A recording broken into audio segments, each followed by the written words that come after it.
మీ journey ఎక్కడి నుంచి start అయ్యింది? కైకలూరు దగ్గర తామరపల్లి. 4వ తరగతి అయిపోయింది కానీ కొంచెం ఇంట్లో ప్రాబ్లమ్స్,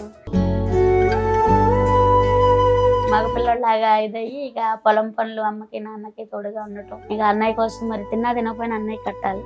ఇక మేము ముగ్గురం కష్టపడి ఈయన నన్ను చూసి ఇష్టపడి వాళ్ళ పెద్దవాళ్ళని నొప్పించి చేసుకున్నారు. అంటే లవ్ మ్యారేజ్ అనుకోవచ్చు అంకుల్.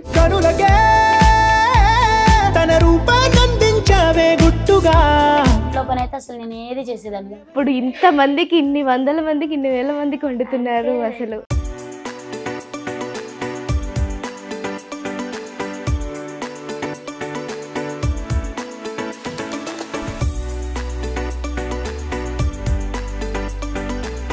ఆవిడ వెనక ఎంత ఇది ఉందనేది తెలియాలి కదా. అన్నయ్యని ఇలాగే చదివిస్తూ ఉండగా ఒక ఆయన అమెరికా తీసుకెళ్తాను ఇదని చెప్పి డబ్బులు కట్టించుకున్నారు. మొత్తం అప్పు చేసి మరి కట్టాము.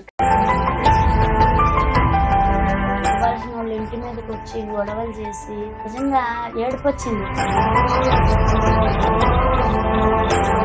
అమ్మా నాన్న ఏడ్చేవాళ్ళు, మాకు చెప్పేవాళ్ళు కాదు.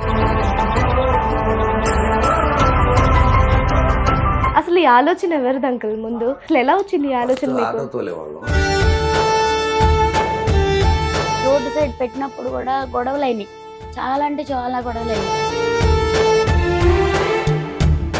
తీసేద్దామని చెప్పన్నా నేను. అంటే కొంచెం చాలా అసభ్యంగా ప్రవర్తించడం, మాట్లాడడం, మమ్మల్ని కొంచెం అంటే లేనప్పుడు ఎవరు మమ్మల్ని దగ్గరకు తీయలేరు, ఆదరించలేరు. కానీ ఒకళ్ళ కన్నీళ్ళు ఒకళ్ళు తుడుచుకున్నాం. ఇవాళ ఎవరినైతే మనల్ని ఇదిగా అన్నారో వాళ్ళ ముఖం మీద కొట్టినట్టు మనం బతకాలి. మీ లైఫ్ లో అంకుల్ పాత్ర ఏంటి అంటే ఏం చెప్తారు? నా జీవితం మొత్తం అంటే ఆ అంకులే. హస్బెండ్ కైనా అదే చెప్తాను నేను. భార్యలు ఎవరైనా సరే మీరు ఏం తెచ్చినా తేకపోయినా మీరు ప్రేమ కురిపిస్తే చాలు. కుమారి ఆంటీకి ఒక పెద్ద ఫ్లాట్ ఉంది, అపార్ట్మెంట్ ఉంది, నెలకి ఇన్ని లక్షల ఆదాయం వస్తుంది. హాయ్ హలో నమస్తే, నేను మీ ప్రశాంతి. సోషల్ మీడియా ఎప్పుడు ఎవరిని ట్రోల్ చేస్తుందో, ఎప్పుడు ఎవరిని ఫేమస్ చేస్తుందో ఎవరికి తెలియదు. సో ఇప్పుడు దీని గురించి ఎందుకు చెప్తున్నానంటే, ఈ ట్రోలింగ్కి గురైన ఒక ఆంటీ కూడా ఇప్పుడు మనతో ఉన్నారు. చాలా వరకు ఆవిడని ట్రోల్ మాత్రమే చేశారు, బట్ ఆవిడ సక్సెస్ స్టోరీని ఇప్పటి వరకు ఎవరు తెలుసుకోలేదు. సో ఇవాళ నేను ఆవిడ సక్సెస్ స్టోరీని తెలుసుకోవాలి అనుకుంటున్నాను. ఆవిడే మరెవరో కాదు, సాయి కుమారి ఆంటీ. ఈ మధ్య కాలంలో ఫుడ్ కోర్ట్ ద్వారా ఆవిడ చాలా బాగా ఫేమస్ అయ్యారు. ప్రస్తుతం మనతో సాయి కుమారి ఆంటీ ఉన్నారు, అండ్ వాళ్ళ ఆయన బాబ్జీ అంకుల్ కూడా ఉన్నారు. సో వాళ్ళతో అయితే ఒకసారి మాట్లాడిద్దాం. నమస్తే అండి, ఎలా ఉన్నారు ఆంటీ? మీరు ఎలా ఉన్నారు అంకుల్? చాలా బాగున్నాను నేనైతే. ఫస్ట్లీ కంగ్రాచులేషన్స్ ఎందుకు చెప్తున్నారో మీకు ఆల్రెడీ అర్థమైపోయి ఉంటుంది. ఎలా అనిపిస్తుంది నార్మల్గా? ఒకప్పుడు మీది వేరే బిజినెస్ నడిచేదేమో, బట్ అప్పటికి ఇప్పటికి చాలా తేడా వచ్చేసినట్టుంది. కనిపిస్తుందా తేడా? తేడా అంటే స్టార్టింగ్ లో తక్కువ ఉండేది, అంటే నార్మల్ గా ఇదిగా. ఇప్పుడు కొంచెం యూట్యూబ్లో వచ్చినాక కొద్దిగా పబ్లిక్ కి తెలిసి కొంచెం కస్టమర్స్ రావటం చేయటం కొంచెం పర్వాలేదు. ఓకే ఆంటీ, నార్మల్గా ఇప్పటి వరకు ట్రోలింగ్స్ ఏంటి ఇవన్నీ ఏంటని పక్కన పెట్టేస్తే, అసలు మీ జర్నీ ఎక్కడి నుంచి స్టార్ట్ అయ్యింది? ఈ డేకి రావడానికి మీ జర్నీ ఎక్కడి నుంచి స్టార్ట్ అయ్యింది అసలు? నాది చిన్నతనం అంతా మాదేమో మా అమ్మగారు ఊరు తామరకొల్లు. కైకలూరు దగ్గర తామరకొల్లు. అక్కడ నేను పుట్టింది అక్కడ. అంటే కైకలూరు హాస్పిటల్, ఏది మన కాళపాలెం హాస్పిటల్ అని అక్కడ పుట్టాను. తర్వాత ఊరేమో తామరకొల్లు. నేను చదువుకున్నది కూడా నా బాల్యం మొత్తం అక్కడే. ఏం చదువుకున్నారు? 4th class ZBH school, government school. 4వ తరగతి వరకు చదువుకున్నాను. ఇక తర్వాత అక్కడి నుంచి ఇక 4వ తరగతి అయిపోయింది కానీ కొంచెం ఇంట్లో ప్రాబ్లమ్స్, కొంచెం అమ్మ వాళ్ళది కూడా కొంచెం లేని కుటుంబం, అంటే పర్వాలేదు కానీ ఇక కొంచెం ప్రాబ్లమ్స్ వల్ల పరిస్థితులు బాగోక ఇదైంది. దాని తర్వాత ఇక అమ్మ వాళ్ళతో పాటు కూడా నేను కూడా పొలం వెళ్ళటం, అంటే అమ్మకు కొంచెం హెల్త్ బాగాలేదు అప్పుడు, మరి అమ్మకి సహాయత ఉండాలి కదా. అందుకే నేను అమ్మకి సహాయత ఉండడం కోసం నేను ఇక చదువుకోకుండా కూడా మళ్ళీ చదువుకోమంది. మళ్ళీ నా గురించి నువ్వు ఇది చేయొద్దని చెప్పి గవర్నమెంట్ స్కూల్కైనా వెళ్ళమంది. తర్వాత అమ్మకి కొంచెం సిజేరియన్ పడింది, ఆపరేషన్, గర్భసంచి తీసేశారు. తర్వాత మళ్ళీ కొంచెం చిన్న చిన్న ప్రాబ్లమ్స్ కూడా వచ్చినాయి అమ్మకి. ఇక అమ్మ కోసం ఇక నేను పోవాల్సి వచ్చింది. అక్క ఏమో హాస్టల్లో ఉండి చదువుకుంది. మీరిద్దరా ఆంటీ? అన్నయ్య, అక్క, నేను. అన్నయ్య ఏమో కైక్లూరు సప్తగిరి కాన్వెంట్ స్కూల్లో చదువుకున్నాడు అన్నయ్య. ఇట్లా చదువుకుంటూ పర్వాలేదు మంచిగానే సాగుతుంది. ఇక తర్వాత కొన్ని ప్రాబ్లమ్స్, ఇక ఎంత బతికిన వాళ్ళకైనా కొన్ని ప్రాబ్లమ్స్ వస్తాయి కదా, అట్లా కొంచెం ప్రాబ్లమ్స్ వల్ల అమ్మ వాళ్ళు కొద్దిగా చితికిపోయారు కొంచెం. ఇక తర్వాత ఇక మరి తోడు ఉండాలి కదా అమ్మ వాళ్ళకి ఎవరో ఒకళ్ళు. ఇంకా అక్కకి పొలం పనులు అవి అన్నీ రావు. ఇక ఇంట్లో అన్ని పనులు అక్కే చూసుకునేది. ఇంటి పని మొత్తం ఆవిడ చూసుకునేది. ఇంటి పని మొత్తం. ఇక అక్క కూడా ఇక చదువు మానేసింది. ఇంకా అక్క కూడా 9th వరకు బయట ఉన్నారు. మా పెద్దమ్మ గారు అమ్మాయి. మా అక్క పేరు నాగసుశీల పేరు. అయితే అది కూడా మానేసింది, అక్క కూడా మానేసి. ఇక అమ్మకి ఇంట్లో అన్ని అమ్మ, నేనేమో పొలం పనులు. ఇంకా అట్లా నేనేమో వ్యవసాయం చేయాలని. అన్నయ్యని మాత్రం అన్నయ్య బాగా చదివాడు. అంటే మా పిల్లోడు కదా. ఇక అప్పుడు ఏంటంటే ఆడపిల్లకి అక్షరం ముక్క ఊరినే రాసుకోవడానికి చాలు కదా. ఇక అన్నయ్యతోటే ఉండేవాళ్ళు అప్పుడు. ఇంకా సరే అని చెప్పి ఇక అమ్మకి ఇక నేను మగపిల్లలాగా ఇదయ్యి ఇక పొలం పనులు అమ్మకి నాన్నకి తోడుగా ఉండటం, వ్యవసాయం, పాడి గదలు అవన్నీ. ఇంట్లో పని అంటే మాత్రం వంట కానించి మొత్తం ఇంట్లో పని అయితే అసలు నేను ఏది చేసేదాన్ని కాదు. అసలు వంట పనే తెలియదు అసలు. మొత్తం పొలం పని ఇంకా ఊడ్చి ముగ్గి పెట్టడం అంతే, అలా కొట్టి ముగ్గేయడం అంతే. ముగ్గులు మాత్రం బాగా వేస్తా, ముగ్గులు అవి మాత్రం బాగా వచ్చు. అక్క ఇంకా బాగా వేస్తుంది ముగ్గులు, అమ్మ కూడా. ఇంకా అట్లా ఇది సాగుతుండగా పరిస్థితులు బాగోక ఇట్లా ఇదైతే మా మేనత్త వాళ్ళు కొన్నిపళ్ళు ఉంటారు, మా బాబాయ్ వాళ్ళు. ఇట్లా బాగాలేదు కదా అని అక్కడికి తీసుకొచ్చారు కొన్నిపడు. ఇంకా అక్కడికి వచ్చినాక ఇంకా అక్కడైతే మామూలు వేరుశెనగ ఫ్యామిలీ మొత్తం వచ్చేసారా? ఫ్యామిలీ మొత్తం ఇంకా వచ్చేసాం. అన్నయ్య చదువు కోసం కూడా. అంటే పిల్లలు అప్పుడు పిల్లల్ని ఎత్తుకుపోయే వాళ్ళు, అన్నయ్యని ఎత్తుకుపోవాలని ట్రై చేశారు. వెళ్తుంటే ఇంకా అప్పుడు అది కూడా భయం వేసిగా కొన్నిపడు మా అన్నయ్యని తీసుకొచ్చి కొన్నిపడు వానపాలెం స్కూల్లో బాగా చెప్తారు. ఇప్పటికీ కూడా నెంబర్ 1 స్కూల్ అసలు బాగా చెప్తారు. అన్నయ్యని అక్కడ జాయిన్ చేశారు. చేసినాక అప్పుడు ఇక కాన్వెంట్ లో కట్టే స్తోమత లేక ఇక అక్కడ కట్టినాక అన్నయ్య ఇక్కడ చదువుకుంటూ ఉండగా ఇక మేము కూడా ఇక్కడ ఉండి ఏం చేస్తాంలే అని మా మేనత్ వాళ్ళు, మా బాబాయ్ వాళ్ళు ఇక్కడ తీసుకొచ్చేసారు. ఇంకా అక్కడికి వచ్చిన కాడి నుంచి పొలం పనులు, వ్యవసాయం. అంటే సొంత పొలం అంటే ఏం లేదు, కవులకి తీసుకుని నాన్న మళ్ళీ పండ్ల వ్యాపారం చేసేవారు నాన్న. మళ్ళీ వంటలు కూడా చేస్తారు. మళ్ళీ ఏదైనా వంటలు ఉంటే ఒప్పుకొని వెళ్తారు. మళ్ళీ పండ్లు, అన్ని పండ్లు అమ్ముతారు నాన్న. అన్ని పండ్లు, మళ్ళీ వ్యవసాయం చేస్తారు అన్ని. పొద్దున్న తెల్లవారుజాము 4 గంటలకి వెళ్ళి మళ్ళీ 9:30, 10 మళ్ళీ అమ్ముకుని వచ్చేసేవాళ్ళు. మళ్ళీ పొలం పని. అట్లా వ్యవసాయం చేసుకుంటూ మా అమ్మ, నేను, మా నాన్న ఇట్లా చేసుకుంటూ ఇంకా అన్నయ్య ఇట్లా చదువు బాగా పెరిగింది, బాగా అన్నిట్లో ఫస్ట్ ర్యాంకు. ఇంకా అన్నయ్య కూడా మంచిగా సీట్ వచ్చింది. ఇక అన్నయ్య కోసం మరి తినకపోయినా అన్నయ్య కట్టాలి. ఇక మేము ముగ్గురం కష్టపడి ఇక అట్లా ఇది చేసి మాకు కొన్నా లేకపోయినా మన అన్నయ్యని బాగా చదివించుకోవాలి ఇక అని చెప్పి అన్నయ్య కూడా మమ్మల్ని బాగా చూసుకుంటాడు. ఆయన చదువుకున్నారు? ఇంజనీర్ చేస్తారు. చెన్నైలో ఉంటాడు. మురళీకృష్ణ పేరు గోళ్ళ. కానీ చాలా అంటే చాలా మంచివాడు అన్నయ్య, బాగా చూసుకుంటాడు మనల్ని. వదిన కూడా బాగా చూసుకుంటాడు. అయినాక ఇక అక్కడి నుంచి ఇక కొంచెం ఇక అన్నయ్య జాబ్కి వెళ్ళిపోవడం, ఇక మళ్ళీ ఇక అట్లాగే ఏదో ఉండడం ఏదైనాక. కాకపోతే ఇక మ్యారేజ్ చేయడానికి కొంచెం అప్పుడు ఏం లేదు నాకు కూడా ఇది చేస్తాకి. ఇక పాపము ఈయన మాకు మేనత్తకి బావ కొడుకు అనమాట. అక్క వాళ్ళు ఊర్లో ఉండేవాళ్ళం పెళ్ళైనాక. అక్కకి మా పిన్ని వాళ్ళ ఆడపడుచు కొడుకు మా బావగారు. ఇంకా అక్కడ ఉంటే వాళ్ళ కోసం అని అంటే మిషన్ నేర్చుకునేదాన్ని నేను.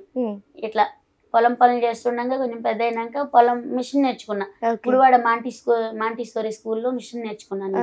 నాగలక్ష్మి గారు నేర్పారు నాకు, ఆవిడ నేర్పారు. ఇంకా అక్కడ అక్క వాళ్ళ ఇంటి కాడ ఉండి నేర్చుకుంటుండగా ఈయన నన్ను చూసి ఇష్టపడి వాళ్ళ పెద్దవాళ్ళని ఒప్పించి చేసుకున్నారు. అంటే లవ్ మ్యారేజ్ అనుకోవచ్చు అంకుల్? ఓ చాలా ఉన్నాయి మీ మెమరీస్. అంటే నాకు తెలీదు ఇంకా తీసుకున్నారు. కానీ అత్తయ్య ఏమో బాప్టిషన్ తీసుకున్నారు యేసుప్రభు మొత్తం. అయితే అత్తయ్యకి ఏమో పూజలు చేసే అమ్మాయి వద్దు, ప్రార్థన చేసే అమ్మాయి కావాలని. దానివల్ల కొంచెం ప్రాబ్లమ్స్ ఫేస్ చేస్తా. అంటే అత్తయ్య మళ్ళీ మామయ్య పూజలే అన్ని చేస్తారు అట్లా. ఇంకా తర్వాత కానీ అత్తయ్య దాంట్లోకి నేను కూడా వెళ్ళా. అంటే మా అమ్మ చెప్పింది దీనివల్ల కొంచెం గొడవలు ప్రాబ్లమ్స్ అవుతుంటే, అమ్మ దేవుడు అనేది ఎక్కడో ఉండడు, మన మనసులోనే ఉంటాడు, మన మనసే దేవుడు, మన మనసు ఎలా ఉంటే అలా మనం చూసే విధానాన్ని బట్టి ఉంటుంది. మనం ఎట్లా మంచిగా ఆలోచిస్తే అందరు దేవుళ్ళు మన మనసులోనే ఉంటారు.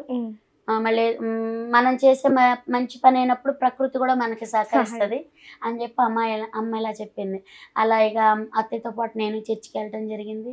ఇక అన్ని బైబిల్ ఇద్దరు దేవుళ్ళని కొలిచేవారు అలా కూడా. మళ్ళీ మా అమ్మ వాళ్ళది లక్ష్మీపురం వెంకటపురం దగ్గర.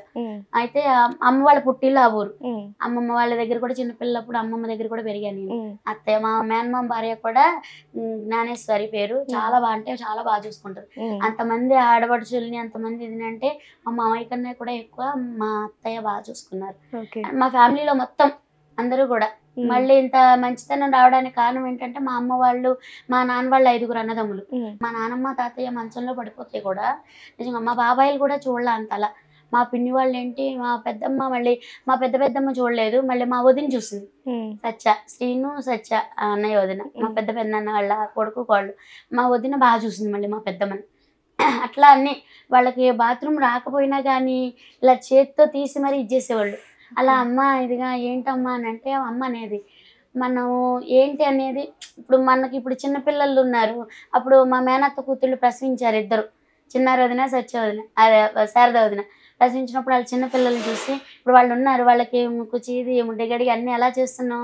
ఇప్పుడు పెద్దవాళ్ళు అయినాక వీళ్ళు కూడా చిన్నపిల్లలతో సమానం, అలా ఇదవ్వకూడదు, వాళ్ళని కూడా మనం అలా చూసుకోవాలని చెప్పి అది మా పేరెంట్స్ నుంచి ఈ మంచి గుణం అనేది అక్కడి నుంచి నేర్చుకున్నాను. మా కుటుంబం మొత్తం కూడా మా నాన్న వాళ్ళు కానీ మా బాబాయ్ వాళ్ళు కానీ మా పిన్ని వాళ్ళు కానీ అందరూ కూడా మా నాన్నమ్మని తాతయ్యని ఎలా అంటే అసలు వాళ్ళు చూసుకున్నట్టు అంత మంచి పేరు ఉంది వాళ్ళకి. వాళ్ళు చూసుకున్నట్టు ఎవరు చూసుకోవాలి అంతలా. అలా చూసుకోబట్టి వాళ్ళని బట్టి ఇవాళ నేను ఇలా చూసుకున్నాను ఇదిగా అంటే కూడా వాళ్ళే నాకు ఆదర్శం, నా ఫ్యామిలీ. ఆ సంస్కారం అక్కడి నుంచి వచ్చింది అంటారు. ఓకే, మరి మీరు పొలం పనులకు వెళ్ళే వాళ్ళు అన్నారు, అసలు నాకు వంట పనే తెలీదు అన్నారు. మరి ఇప్పుడు ఇంతమందికి ఇన్ని వందల మందికి ఇన్ని వేల మందికి వండుతున్నారు. అసలు గ్యాస్ పొయ్యి కూడా లేదు మాకు చాలా దాకా. మా పెళ్ళైనాకే గ్యాస్ పొయ్యా, కట్లు పొయ్యి అప్పుడు దాకా కూడా గ్యాస్ పొయ్య. మళ్ళీ మిక్సీ లాంటివి కూడా లేవు, రోట్లోని అన్ని ఏదైనా సరే. నాన్నకి రోట్లో అంటేనే ఇష్టం, రోట్ చట్నీ కానీ రోట్లో రుబ్బుకొని చేయడం కానీ. అలా ఆ కష్టం అనేది ఫస్ట్ నుంచి ఉంది ఇదిగా. అది అంటే దేని టేస్ట్ దానిదే కదా ఇదిగా. కానీ నాన్న ఎప్పుడు అంటాం మిక్సీ కొనొచ్చు కదా నాన్న ఇదిగా అంటే, మిక్సీ ఇదిగా ఉన్నా మనం ఎంత పని చేసుకుంటే అన్ని చేసుకుంటే టేస్ట్ ఉండదు. దేవుని ఇట్లా వేసి ఇట్లా స్విచ్ చేస్తే ఇది అయిపోతుంది, ఇట్లా ఉంటే ఎనర్జీ ఉంటుంది అమ్మ ఇంటిది కానీ. ఇంకా అట్లా కానీ అందరూ సపోర్టింగ్ ఉంది. ఆ కష్టాల విలువ తెలుసు కాబట్టి ఇంకా కొన్ని చెప్పకూడదు, అన్ని కష్టాలు పడ్డా కానీ అది ఆ కష్టాలు పడితేనే జీవితం విలువ తెలుస్తుంది ఎవరికైనా సరే. ఒకటే చెప్తాను నేను, ఇవాళ నా పిల్లలకి ఇవాళ అన్ని నేర్పుతున్నాను అంటే ఇవాళ చదివించవచ్చు, పనులు చేయించకుండా సుకుమారంగా పెంచవచ్చు. కానీ అలా ఇది కాదు, కష్టం విలువ తెలిస్తేనే జీవితం అనేది తెలుస్తుంది ఎవరికైనా సరే. అంటే షేర్ చేసుకోకూడదు అంటే కొన్ని విషయాలు. ఎందుకంటే నేను ఎందుకు చెప్తున్నానో వినండి.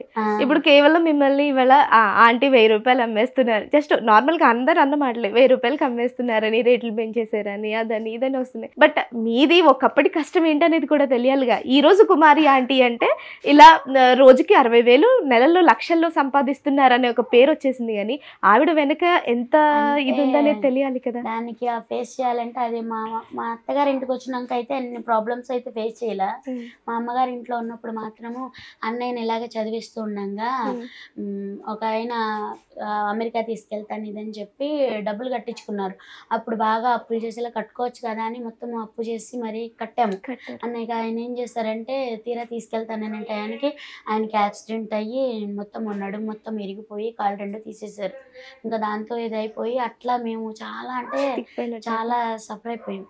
ఇంకా అలా అయినాక ఇక అన్నయ్య కూడా ఏమైపోతాడో ఏంటో, ఇంకా మళ్ళీ ఇట్లా ఇది చేస్తాను నా పేరెంట్స్ నా వల్ల ఇలా ఇదవుతారు అని అన్నయ్య కూడా చాలా డిస్టర్బెన్స్ అయ్యాడు. కానీ అమ్మ నాన్న సపోర్టింగ్, నాన్న నువ్వు అనేది మాకు ఉంటే చాలు, ఇది ఇవాళ రూపాయి వాళ్ళు పోయింది, ఇవాళ కాకపోతే రేపు సంపాదించుకోవచ్చు, నువ్వు అనేది మాకు ఉండాలి ఇలా అని చెప్పి అలా ధైర్యం చెప్పి అలా ఇది చేసి, అప్పుడు ఉన్న ప్రాబ్లమ్స్ అయితే మాకు డబ్బులు ఇవ్వాల్సిన వాళ్ళు, మరి మేము అప్పు చేసి కట్టాం కదా, ఇవ్వాల్సిన వాళ్ళు ఇంటి మీదకి వచ్చి గొడవలు చేసి నిజంగా ఏడుపు వచ్చింది. అసలు ఏంటి ఇది అనిపించింది, ఏంటమ్మా అని ఇట్లా ఏడ్చేస్తుంటే అప్పుడు అమ్మ నాన్న ఏడ్చేవాళ్ళు, మాకు చెప్పేవాళ్ళు కాదు. వాళ్ళు నేను వాళ్ళతో పాటు ఉన్నా కాబట్టి నాకు తెలుసు, వాళ్ళు నిద్రపోయి నేను నిద్రపోయిన అనుకునేవాళ్ళు, మేము ముగ్గురమే కదా. కానీ అమ్మ నాన్న ఏంటి అసలు ఇదేం చేయాలి, ఇట్లా ఇంటి మీదకి వచ్చి గొడవ పడ్డప్పుడు ఏంటి ఏం చేయాలి, వీళ్ళకి ఎలా సమాధానం చెప్పాలి, మళ్ళీ రేపు పొద్దున్న ఇస్తే అంటేనే చాలా అంటే చాలా. ఇంకో పేరెంట్స్ అయితే ఉండరు, కానీ నేను ప్రతి ఒక్కరికి అదే చెప్తాను, సూసైడ్ చేసుకునే వాళ్ళు కానీ ఎన్ని ప్రాబ్లమ్స్ ఉన్నా కానీ నిలదొక్కునే మనస్థైర్యం మనలో ఉంటే అసలు దాన్ని ఎంత ఇదైనా సరే, మళ్ళీ ఫ్యామిలీ సపోర్టింగ్ అనేది ఇంట్లో ఎంతమంది ఉంటే అంతమంది ఫ్యామిలీ సపోర్ట్ ఒక్క మాట మీద ఉంటే ఎన్ని కష్టాలు అయినా సరే దిగమింగొచ్చు, దాన్ని నెట్టుకుని రావచ్చు. దానికి ఎగ్జాంపుల్ ఏంటంటే మా అమ్మ నాన్న అలా చూసినప్పుడు వాళ్ళ ఇది నేను చూసాను కాబట్టి ఇవాళ వాళ్ళ దగ్గర నుంచి నేను చాలా నేర్చుకున్నాను. మరి మీకు వంట ఎవరు నేర్పించారు? అంకుల్ నేర్పించారా? అంకుల్ బాగా చేస్తారు, లారీ డ్రైవర్ కదా ఆయన, వంటలు చేస్తారు. పెళ్ళన్నాక అంటే పెళ్లికి ముందు వెజ్ అయితే వచ్చు, నాకు నాన్ వెజ్ అనేది అస్సలు రాదు. నాన్ వెజ్ కూడా తినేదాన్ని కాదు, పెళ్లి అంటే పూజలు ఎక్కువ చేసేదాన్ని. అంటే అమ్మ కూడా బాగా చేసేది. అమ్మ నాన్న శనివారం ఒక రోజు, అమ్మ నేనైతే మంగళవారం, గురువారం, శుక్రవారం, శనివారం 4 రోజులు తినేవాళ్ళం కాదు. ఇంకా పూజలు అవి కూడా బాగా, శనివారం అయితే అమ్మ, గురువారం శనివారం అయితే ఉపవాసం, ఏం తినేది కాదు, కనీసం ఒక పూట భోజనం కూడా చేసేది కాదు, ఓన్లీ పాలు పండ్లే, అంత పని చేస్తూ కూడా. అంకుల్ ఆంటీ మీకు ఎందుకు నచ్చింది? అంటే అప్పట్లో ఎక్కడ చూసారు అసలు? అంటే ఏం నచ్చ ఆంటీని మీ పెద్దవాళ్ళని ఒప్పించి పెళ్లి చేసుకున్నారు? మా బంధువుల వాళ్ళ తాలూకా అమ్మాయి, మా అన్నయ్య వీళ్ళ అక్కడ మా ఇంటి ఎదురుగుండా ఉండేవాళ్ళు. మా అన్నయ్యను మా అన్నబాబు వాళ్ళని చూసి వాళ్ళ ఇంటికి వస్తా ఉంటే అప్పుడు చూసి అప్పుడు అట్లా చేసుకోవాలనిపించి అమ్మాయి నాకు అనిపించి, అంటే ఆమెకు తెలియదు, నేను మా అన్నయ్య వాళ్ళని మా వదిన్ని మాట్లాడి వాళ్ళ ద్వారా. ఓకే, అసలు ఈ ఆలోచన ఎవరిది అంకుల్ ముందు? అంటే ఇలా ఒక ఫుడ్ కోర్ట్ పెట్టాలి అనేది ఆంటీదా మీదా? అసలు ఎలా వచ్చింది ఈ ఆలోచన? ఆటో తోలేవాళ్ళం ఎన్ఆర్బిట్ మాల్ దగ్గర, అయితే అక్కడ రంగం గారు అని ఉండేది, చాయ్ బండి ఆమెను తీసుకొస్తా ఉండేవాళ్ళు. అప్పుడు మేము ఇంట్లో మా ఇంటికి కూడా వచ్చేది ఆమె ఒకసారి, టేస్టులు చూసి ఇట్లా వంటలు ఉన్నాయి చేసుకుంటారా, ఇక్కడ ప్లేస్ ఉంది పెట్టుకుని చేసుకోండి శుభ్రంగా అని చెప్తుంది. ఆవిడిచ్చారు ఐడియా? ఆవిడిచ్చింది. ఆవిడిస్తే ఇక ఆ ఐడియాతో ఆమెను అడిగితే ఫస్ట్ వద్దంటే కాదులేమ్మా ఏదో ఒకటి వ్యాపారం చేసుకున్నాం. ఆంటీ వద్దన్నారా? వద్దండి ముందర, ఎందుకు శుభ్రంగా పని చేసుకుంటుంటే మనకెందుకు వ్యాపారాలు ఇవన్నీ మనకెందుకులే, కాదులేమ్మా వెళ్ళి చూద్దాం, మనం చూసుకుని పెట్టుకుందాం అని చెప్పి అప్పటి నుంచి స్టార్ట్ చేసి ఒప్పించి అప్పటి నుంచి మీరే ఒప్పించి స్టార్ట్ చేసి నేను నీకు వెనకాల ఫుల్ సపోర్ట్గా ఉంటాను, ఏదైనా నువ్వే చూసుకుని మెయింటైన్ చేసుకుంటానే అప్పటి నుంచి స్టార్ట్ చేసి అలా అలా అలా ఇక్కడ దాకా వచ్చాను. ఓకే, అంటే మీరు హైదరాబాద్కి ఎప్పుడు వచ్చారు? గుడివాడలో మీరు లారీ డ్రైవర్ అంటున్నారు, అంటే గుడివాడలో మా పెళ్ళి అయిన కొత్తలో లారీ డ్రైవర్ నేను. తర్వాత ఇక మా మామగారు మా బామ్మర్ది గారు వద్దని ఆటో కొనిచ్చారు. ఆటో తోలేవాడిని ఒక 2 సంవత్సరాలు తోలేను. ఈ లోపల వీళ్ళ నాన్నగారు వాళ్ళు మా అన్నయ్య వాళ్ళు అందరూ హైదరాబాద్ వచ్చేసి తర్వాత మేము కూడా సడన్గా వచ్చేసాం. అంటే బతుకు తెరువు కోసం ఇక్కడికి వచ్చేసాం. వచ్చిన తర్వాత అప్పుడు ఇక్కడ మాకు అంతకుముందు నేను ఫస్ట్లో పెళ్లి కాకముందు హైదరాబాద్ వచ్చాను మా మేనమామ దగ్గర మాదాపూర్. అప్పుడు ఆటో తోలేను నేను, నాకు కొద్దిగా పరిచయాలు ఉన్నాయి ఇక్కడ. అలాగే ఎన్ఆర్బిట్ మాల్ దగ్గర ఒక రాములన్న అని ఆటో యూనియన్ లీడర్, ఆయన దగ్గర ఒక ఆటో తీసుకుని తోలుకుంటూ ఉండేవాడిని. ఆంటీ ఏమో శ్రావణ మాధవం ఇంట్లో పనిచేసేది. ఓకే. అంటే ఆ టైంలో ఈ ఫుడ్ కోర్ట్ పెట్టక ముందు మీకు చాలని జీతాలే. అంటే ఒకటి గడిస్తే ఇంకొకటి గడవకుండా ఉన్నట్టు. మరి ఆ టైంలో ఎలా ఉండేదండి? అప్పుడు ఆంటీ పనికెళ్ళేది. పనికెళ్ళేవాళ్ళు అప్పుడు. పొద్దున్నే లేచి వెళ్ళిపోయేవాళ్ళు. నేను పిల్లల్ని రెడీ చేసుకుని స్కూల్కి తీసుకెళ్ళేవాడిని ఆటో. మీరే రెడీ చేసి తీసుకెళ్లేవాళ్ళు. మీరేం పని చేసేవారు ఆంటీ అప్పుడు? వంట చేయడానికి వెళ్ళేది. వంట చేయడానికి వెళ్ళేవాళ్ళు. వంట చేయడానికి వెళ్ళేదాన్ని. కొన్ని ఇళ్లలో పనులకు కూడా వెళ్ళాను. అంటే అసలు నిజం చెప్పాలంటే ఎప్పుడైనా ఊహించారా అసలు గరిటె పట్టడమే రాదు నాకు, ఫ్యూచర్ లో నేను ఇంతమందికి వండుతాను ఇలా పెడతాను అని?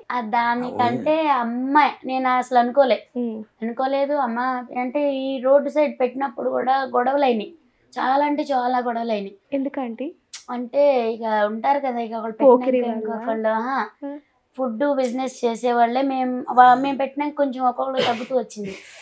అలా కొంచెం ప్రాబ్లమ్స్ ఫేస్ చేసి గొడవలకు రావటం చాలా అంటే చాలా అయినప్పుడు తీసేద్దామని చెప్పన్నా నేను.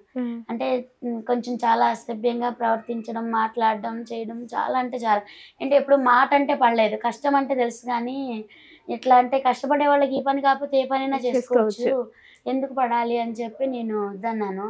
వద్దంటే అప్పుడు ఈయనే మా అమ్మ వీళ్ళిద్దరే ఇవాళ రేపు మనము దడిసే ఎదిగే వాళ్ళకి ఎక్కడైనా ఉంటది ఈ ప్రాబ్లము.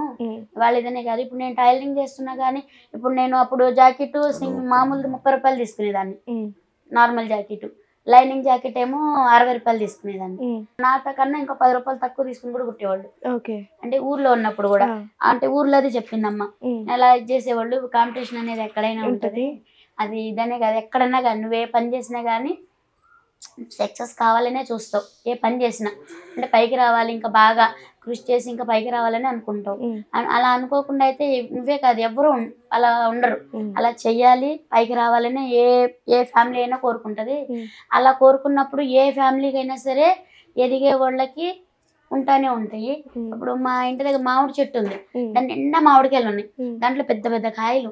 అయితే దాంట్లో ఉందా, దాంట్లో నీకు ఏ కాయ కోసుకోమంటారు, ఏ కాయ కోసుకోమంటే ఏ కాయ కోసుకుంటారు, బాగా పెద్ద కాయ తీసుకుంటారు. మరి బాగా ఎవరు మంచిగా ఉంటే వాళ్ళ మీద ఇది అవుతారు కదా, అట్లా అని చెప్పి నాకు వివరం చెప్పి అప్పుడు తర్వాత అంటే అప్పుడు ఇంత ఘనము అంటే తెలుసు, కష్టం విలువ తెలుసు, బాధల విలువ తెలుసు. కానీ జీవితం విలువ అనేది అప్పుడు వాళ్ళు చెప్తూ ఉంటే ఏంటంటే ఎవరికైనా సరే అనుభవం అయితేనే దాన్ని వాళ్ళు చెప్పిన ఇదేంటనేది మనకు తెలుస్తుంది.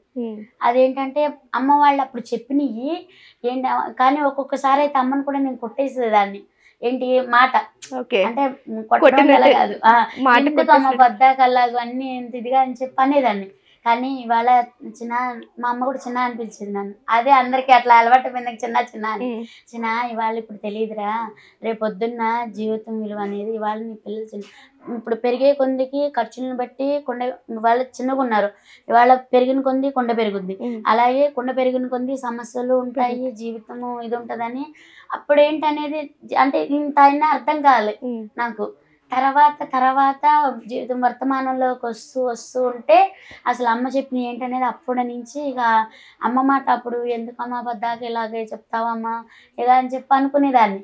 తర్వాత అనిపించింది నాకు, కానీ ఏ అమ్మ అయినా సరే అమ్మ చెప్పిన మాట ఏదైనా కానీ వెరీ గుడ్. ఎందుకంటే అది అమ్మ మాత్రమే చెప్పగలుగుద్ది. తన బిడ్డలకి ఏదైనా సరే తన బిడ్డలు మంచిగా ఉంటే చూడాలని ఆశపడేది కూడా అమ్మే. కాబట్టి అమ్మ మాట వింటే అది ఏంటనేది మనకి ముందర చెప్పినప్పుడు చాదస్తంగా అనిపిస్తుంది, కానీ తర్వాత అది మనం రన్నింగ్ అవుతూ ఉంటే గానీ వాళ్ళు చెప్పిన మాటలు అనేది దానిలో ఎంత ఇది ఉందనేది మనకి అర్థమవుతుంది. కానీ ఆ అర్థాలను బట్టి అది చేసుకునే విధానాన్ని బట్టి చూస్తే లైఫ్ కొన్నిసార్లు అయితే కష్టం కూడా అనిపించింది. ఏంటి ప్రాబ్లం ఏంటి, కానీ మమ్మల్ని కొంచెం అంటే లేనప్పుడు ఎవరు మమ్మల్ని దగ్గర తీయలేదు, ఆదరించలేదు. మా అన్న వాళ్ళే చేయలేదు, కానీ ఆ అంకుల్ అయితే చాలా అంటే చాలా బాధపడేవారు. అప్పుడు బాధపడ్డా కానీ ఇంకా అంకుల్ ఎందుకు బాధపడతావు, ఇదవ్వద్దు, నాకు నువ్వు నీకు నేను, ఒకరు ఉన్నా లేకపోయినా నాకు నువ్వు నీకు నేను అనుకుని ఆ ఇదితోటి ఇవాళ మేమిద్దరం ఉండబట్టే ఎవరు ఎన్ని ఇది ఉన్నా కానీ ఇప్పుడు జీవితాంతం లైఫ్ లాంగ్ అయితే మనకి ఎవరు తోడురారు. భర్తకి భార్య, భార్యకి భర్త ఉన్నంత వరకు. కానీ కష్టంలో ఉంటేనే ఫ్యామిలీ దగ్గర అవుతుందేమో అని నేను అనుకుంటా, ఎందుకంటే అలా కష్టాలు అందరికి ఉండాలని అయితే నేను కోరుకోను. కానీ మా బాండింగ్ అనేది ఆ కష్టాల నుంచే మొదలైంది. ఓకే. ఆ కష్టాల నుంచే మొదలైంది.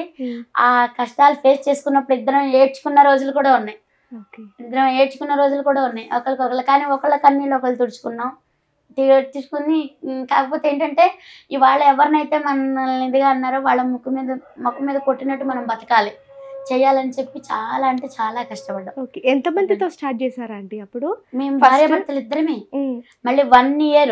కానీ ఏ హస్బెండ్ అయినా చేస్తారా? ఇప్పుడు నాకు నేను గిన్నెలు తోముతుంటే గిన్నెలు కడగటం కానీ, నేను బట్టలు పిండుతుంటే బట్టలు ఇది చేయడం కానీ, ఇల్లు ఊడవటం కానీ అన్నీ నువ్వు ఈ పనులన్నీ నువ్వు చేయకబ్బా, నేను చేసుకుంటా, కటింగ్లే నువ్వు చూసుకోదుగా అంటే అలా అంటే నాకు కోపం వస్తుంది. ఇప్పుడు నేను తీసుకొచ్చి పెడితే నువ్వు తినాలి, నువ్వు ఎందుకు చేస్తున్నావు అట్లా అనుకుంటే అలా హస్బెండ్ నిజంగా అలా హస్బెండ్ దొరికితే అసలు ఏ ఆడపిల్లకైనా సరే అసలు ఆ లైఫ్ ఎంత బాగుంటుంది అంటే అది నేను అన్ని జన్మలో అదృష్టం చేసుకున్నాను. చాలా లక్కీ, చాలా అంటే చాలా లక్కీ. ఏ జన్మలోనూ అదృష్టం చేసుకున్నారు నిజంగా. కానీ అలా అర్థం చేసుకుని నాకు సపోర్టింగ్ ఉండి అసలు ఏదైనా సరే నేను ఏది చెప్పినా కానీ నన్ను అడగకుండా ఆయన ఏది చేయరు, ఆయన అడగకుండా నేను ఏది చేయను అని. కానీ ఆయన రూపాయి తెచ్చినా 10 రూపాయలు తెచ్చినా నా చేతికే ఇస్తారు. అవి కూడబెట్టుకోవడం కూడా అది మాకు ఫస్ట్ నుంచి అలవాటు. ఎంత వచ్చినా కానీ అన్ని ఖర్చు పెట్టడం అయితే నాకు ఫస్ట్ నుంచి అలవాట్లేదు. అది మా అమ్మ దగ్గర నుంచి నేర్చుకున్నా. అది ఎంత వచ్చినా ఇవాళ ఎంత ఖర్చు పెట్టుకుంటే ఎంతైనా సరే దాంట్లో 10 రూపాయల్లో నుంచి 2 రూపాయలైనా దాస్తాను. ఓకే. మరి ఈ ఫుడ్ కోర్ట్ స్టార్ట్ చేసిన తర్వాత ఆంటీ ఏమన్నా స్ట్రగుల్స్ ఫేస్ చేశారంటారా? అంటే నార్మల్గా మీరు అన్నారు కదా చాలా మంది పోటీకి దిగారు మాతో పాటు ఇలా అని, ఆ తర్వాత ఏమన్నా స్ట్రగుల్స్ జరిగాయా? అంటే ఆ తర్వాత కూడా పబ్లిక్ సపోర్ట్ వచ్చారు. అప్పుడు పబ్లిక్ ఎందుకంటే అలా నన్ను మాట్లాడుతుంటే కూడా అమ్మ మళ్ళీ ఇది కూడా చెప్పేది, ఎప్పుడు కూడా మన నిగ్రతను కోల్పోకూడదు, తన కోపమే తనకు శత్రువు. ఇప్పుడు కోపం పడితే ఎంత కోపం చేస్తే అది అదే మనకి విలన్ అవుతుందంట, ఎవరో కాదంట మనలోనే ఉంటదంట. మన కోపమే మనకు శత్రువు అని చెప్పింది అమ్మ. కానీ మనం ఏదైనా సరే ఎదుటి వాళ్ళు మనల్ని ఏమన్నా ఇదిగా అన్నప్పుడు మనము తొందరపడి వాళ్ళని అనకూడదు. ఎందుకంటే వాళ్ళు అనేది ఏంటనేది మనం వాళ్ళ మాటలను బట్టి మనకు అర్థమవుతుంది. ఇప్పుడు బురద మీద రాయేస్తే చింది మన మీదే పడుతుంది కదా, కావాలని ఎవరు బురదలో రాయి కదా మన మీద పడుతుంది కదా. అలా చేసేది చేస్తూనే ఉంటారు. కానీ అది వినేది ఈ చెవిని వినాలి, ఈ చెవిని వదిలేయాలి. మనం ఏంటనేది మనకు తెలుసు. అది ఎన్నో అనుకుంటారు, అనుకున్నాయన్ని పట్టించుకుంటే అసలు ఈ లోకం మీద బతకలేవు. మాటలు అన్నారు నిజంగానే. కుమారి ఆంటీకి ఒక పెద్ద ఫ్లాట్ ఉంది, అపార్ట్మెంట్ ఉంది, నెలకి ఇన్ని లక్షల ఆదాయం వస్తుంది, ఒక ఇన్నోవా కార్ ఉంది, ఊళ్ళో ఎకరాల పొలం ఉంది అని ఏయో వస్తున్నాయి. అవన్నీ వాస్తవమేనా? అసలు ఏం లేదు. మీకు నాకు కావాలంటే నా ఆధార్ కార్డు నెంబర్లు కూడా ఇస్తా. ఆధార్ కార్డు అన్ని మీరు కుడితే వచ్చేస్తుంది నా పేరు మీద ఏమున్నాయి అనేది. ఒక వైఎస్ జగన్మోహన్ రెడ్డి గారు ఇచ్చిన ఇల్లు మాత్రం ఉంది. మొన్న ఇల్లు వచ్చింది నాకు, ఆ ఇల్లు మాత్రం అది కూడా పైన వచ్చింది. ఇదంతా వాస్తవం కాదు అసలు. రేకుల రూమ్ అయితే కొనుక్కున్నాను నాన్న. మాకు ఫస్ట్ నుంచి కూడా బిల్డింగ్ లో ఇప్పుడైతే నేను పుట్టి పెరిగినాక ఇప్పుడు వరకు అయితే బిల్డింగ్ లో ఉన్నదైతే నేను లేను. మేమిద్దరం మా పెళ్ళైనాక కాపురం చేసింది బిల్డింగ్ లో అయితే లేదు. ఫస్ట్ నుంచి కూడా గుడిసెలో కూడా ఉన్నాం మేము. చిన్న ఊరు ఇప్పటికీ ఉన్నాయి. మన అపర్ణ టవర్స్ దగ్గర వెళ్ళే దారిలో ఇటు వెళ్తాం కదా ఇజ్జిత్ నగర్, వెళ్తుంటే అక్కడ గుడిసెలు ఉంటాయి. సూర్య టవర్స్ కి వెళ్ళేదాన్ని పక్కన ఆ గుడిసెల్లో ఉన్నాం మేము first starting. Okay. Starting slum area లా ఉంటుంది, ఒక మురికివాడ లాగా ఉంటుంది. ఓకే.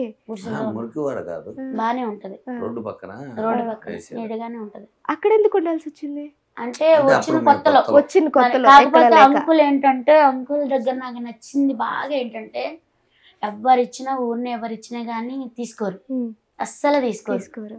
కనీసం అమ్మ వాళ్ళు మామూలుగా వ్యవసాయం పంట పండించిన మినువులు అయ్యి బియ్యం అయ్యి కూడా ఏమన్నా ఇదిగా ఇచ్చినా కానీ పొర్రపాటును కూడా 1 కిలో కూడా తీసుకోరు. ఎవరికైనా సరే కష్టం చేసుకుంటేనే వస్తాయి, మన కష్టం మనకు ఉండాలి. ఒకళ్ళు అది మనకు ఇప్పుడు వద్దని చెప్పి ఆయన ఎవరిచ్చినా కానీ, మా నాన్న వాళ్ళు ఇచ్చిన ఎవరిచ్చినా కానీ అప్పటి నుంచి ఇప్పటి వరకు కూడా ఒకళ్ళది మనకు ఉండదు, మన కష్టం మనకు ఉండాలి. ఒకళ్ళు దానికోసం మాత్రం ఎప్పుడు ఆశపడరు. కొంతమంది అయితే మీ పుట్టింటి దగ్గర నుంచి అది తీసుకురా అని అన్న వాళ్ళని కూడా నేను చాలా మందిని చూసాను. ఆయన అసలు అలా అన్నారు, ఒకళ్ళు పెట్టింది మనకు వద్దు అంటారు అస్సలు పొరపాటును కూడా. మా అమ్మకి నాన్న కూడా నేనంటే కూడా ఆయన అంటే ఎక్కువ ఇష్టం. మళ్ళీ నేను తన కూతురినైనా కానీ అలాంటి మంచి హస్బెండ్ వచ్చినందుకు, నీకు మంచి భర్త వచ్చినందుకు నువ్వు చాలా అదృష్టం చేసుకున్నావు అని మా అమ్మ నానే అంటారు నన్ను. ఓకే. మీ పిల్లలు ఏం చేస్తున్నారు అంటే? మీ పిల్లలు ఎంతమంది? బాబు ఏమో డిగ్రీ ఫస్ట్ ఇయర్, పాప ఏమో ఇంటర్ సెకండ్ ఇయర్. ఎప్పుడైనా మీరు ఫీల్ అవుతారా నేను చదువుకోలేదని, అయ్యో నేను కొంచెం చదువుకొని బాగా ఫీల్ అవుతుంది. అంటే చదువుతానంటే చదువుకుంటా. అవునా? చదివిస్తానంటే చదువుకుంటారా? చదువు అంటే చాలా ఇష్టం. బాగా అంటే బాగా ఇష్టం. కానీ వాళ్ళు చదువుకుంటే, కానీ వాళ్ళు నేను చదువుకోలేదని బాధపడుతుంటాను కదా, అందుకోసం వాళ్ళు నేర్పిస్తే ఏదైనా సరే ఒక రోజు నేర్పిస్తే చాలు. అదైతే నాకు ఇంగ్లీష్ అవి కూడా, వర్డ్స్ అవి కూడా హిందీలో మాట్లాడడం కానీ, హిందీ కూడా నాకు రాదు, అవన్నీ కూడా నా పిల్లలే నేర్పించారు. అసలు హిందీ ఎంత బాగా మాట్లాడతారా అండి మీరు? నేనే షాక్ అవుతాను చూస్తా ఉంటే. పిల్లలు నేర్పించారు. కానీ మా పిల్లలు కూడా అంటారు, డాడీ పంపిద్దాం డాడీ మమ్మీని, బాగా చదువుకుంటుంది, ఏదైనా అంటే నేర్చుకుంటే ఇట్టే నేర్చుకుంటా, ఏదైనా చెప్తే మాత్రం. సో మీకు చదువు అంటే చాలా ఇష్టం ఉండేది కానీ పరిస్థితుల వల్ల ఆగిపోయారు, అంతేనా? ఓకే. నిజం చెప్పాలా అంటే ప్రతి ఆడదాని విజయం వెనుక ఒక మగాడు ఎలా ఉంటాడో, ప్రతి మగాడి కష్టం వెనుక ఒక ఆడది ఉండేది. మీ ఇద్దరిలో అది చాలా బాగా నిజమైంది. నిజం చెప్పాలి అంటే మీకు చాలా మంది కాల్స్ వస్తానే ఉన్నాయి, ఇంటర్వ్యూల మీద ఇంటర్వ్యూలు. ఆఖరికి శ్రీదేవి డ్రామా కంపెనీ నుంచి కూడా వచ్చింది ఫోన్, ఒక సెలబ్రిటీ అయిపోయారు. ఫైనల్లీ మీ ఫీలింగ్ ఏంటి అసలు? అంటే సంతోషంగా ఉంది, హ్యాపీగా ఉంది. ఎందుకంటే ఇంకోటి ఏంటంటే మేము అసలు ఎలా ఉండేవాళ్ళం ఇప్పుడు అనిపిస్తుంది మాకు. నిన్న నైటే అనుకున్నాం మేమిద్దరం, కానీ ఒకసారి అన్ని గతాన్ని నిన్న గుర్తు చేసుకున్నాం మేము. జీవితాన్ని మొత్తం ఒకసారి మనం ఏంటి ఇవాళ ఇలా ఇంత మందిలో ఇంత ఇది అంటే, నాతో సెల్ఫీలు కూడా దిగుతున్నారు. ఏంటి నాతో సెల్ఫీలు దిగటం ఏంటి, ఏంటమ్మా అసలు ఇది నిజమా ఏంటి అనేది మాకు అసలు నిన్నైతే అసలు ఆనందంతో కన్నీళ్ళు వచ్చినాయి మాకు. నిన్న ఆనందంతో కన్నీళ్ళు వచ్చినాయి మాకు. అప్పుడు ఇక ఇద్దరం కూడా, ఆయన కూడా సంతోషపడ్డారు బాగా ఇదిగాని. కానీ ఇప్పుడు అనిపిస్తుంది పెద్దవాళ్ళ మాట చెద్దన్నం మూట, పెద్దవాళ్ళ మాట ఏదైనా సరే వినాలి. వాళ్ళు ఏది చెప్పినా మన మంచికి, వాళ్ళ మాట విని మనం నడుచుకుని అది ఏంటనేది లోతు తెలుసుకుని జీవించగలిగితే ప్రతి ఒక్కరి జీవితం అలాగనే ఉంటుంది. ఓకే. సో ఫైనల్గా చాలా మంది మిమ్మల్ని గుర్తుపడుతున్నారు ఆంటీ వల్లనే ఇదంతా జరుగుతుంది అని. బట్ మీ వెనక అంకుల్ లేకపోతే ఈ విజయం మీకు ఎప్పటికీ రాదు. మీ లైఫ్లో అంకుల్ పాత్ర ఏంటి అంటే ఏం చెప్తారు? నా జీవితం మొత్తం అంటే ఆ అంకులే.